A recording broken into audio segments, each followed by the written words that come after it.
السلام علیکم۔ شادی سے 4 دن پہلے ہماری بہن نے ہم سے اپنی جائیداد کا حق مانگ لیا۔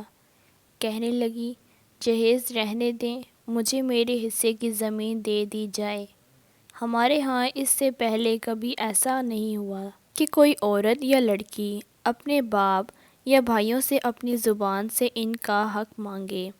بڑوں نے بہن کو بہت سمجھایا کہ ایسا نہیں کرتے، ہم گاؤں میں بے عزت ہو جائیں گے کہ ان کی بیٹی اپنا حصہ مانگ رہی ہے، لیکن بہن تھی کہ پیار کی زبان سمجھنے کی بجائے الٹا گھر والوں سے جھگڑا کرنے پر اتر آئی اور معاملہ عدالت میں لے جانے کی دھمکیاں دینے لگی۔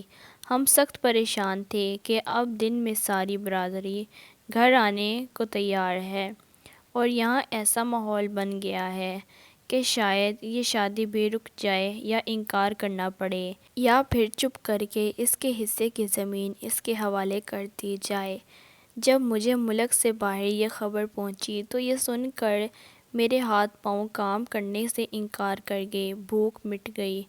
کفل میرے کام نہ کرنے کی وجہ سے مجھ سے ناراض اور میں خوشی کو غم میں تبدیل ہوتا دیکھ کر نڈھال ہو گیا، کیونکہ میں 9 سال سے پاکستان سے باہر تھا اور اپنی بہنوں کے گھر بسانے کے لیے محنت کر رہا تھا۔ اکیلا بیٹھ کر سوچوں تو کہتا ہوں کہ بہن اپنی جگہ ٹھیک ہے۔ جب حدیث پاک مطابق رعیت اسے اپنا حق لینے کی اجازت دے رہی ہے تو ہم کون ہوتے ہیں انکار کرنے والے؟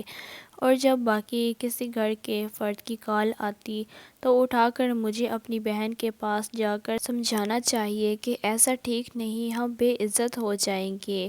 لیکن کیا کرتا، ایک دن گزر چکا تھا اور 3 دن باقی تھے۔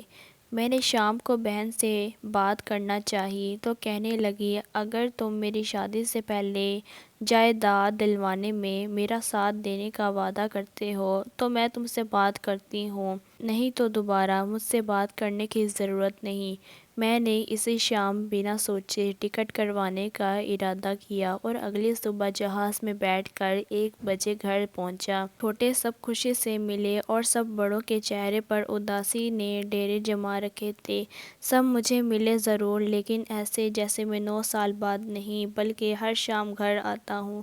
اکیلی بیٹھی بہن کے پاس پہنچا تو میں نے محسوس کیا کہ وہ شدت سے میرا انتظار کر رہی تھی اور مجھے دیکھتے ہی مجھ سے لپٹ گئی اور ہم دونوں بے اختیار رونے لگے۔ میں حیران تھا کہ فون پر بات کرنے سے انکار کرنے والی بہن مجھے اتنی شدت، محبت، پیار، خلوص اور چاہت سے کیسے مل سکتی ہے۔ خیر، ملنے کے بعد ہم دونوں بیٹھے۔ 9 سال بعد ہماری شکلیں تب کافی تبدیل ہو چکی تھیں، لیکن دل وہی 9 سال پہلے والی جگہ پر اٹکے ہوئے تھے۔ باتیں شروع ہوئی تو کہنے لگی بس مجھے میری زمین بھی مل گئی، یعنی مجھے میرا بھائی مل گیا تو جیسے مجھے میرا سارا جہان مل گیا، اور ہم دونوں کھلکھلاتے ہنسنے لگے۔ میں نے پوچھا پھر تم نے سارے خاندان کو کیوں پریشان کیا؟ کہنے لگی اگر ایسا نہ کرتی تو جس طرح تم نے ہمیں ٹرک کی بتی کے پیچھے لگا رکھا تھا کہ اگلے مہینے آ جاؤں گا، دسمبر میں آ جاؤں گا، مارچ میں آ جاؤں گا، تو میرا خیال ہے کہ تم نے اور بھی 9 سال نہیں آنا تھا، اور یہ ہم دونوں باپ بیٹی کا پلان تھا جو اللہ کی رحمت سے کامیاب ہو گیا۔ اور پھر تھوڑی دیر بعد سارے خاندان کی گئی ہوئی خوشیاں واپس آ گئیں اور مٹھائی کے ڈبے کھل گئے۔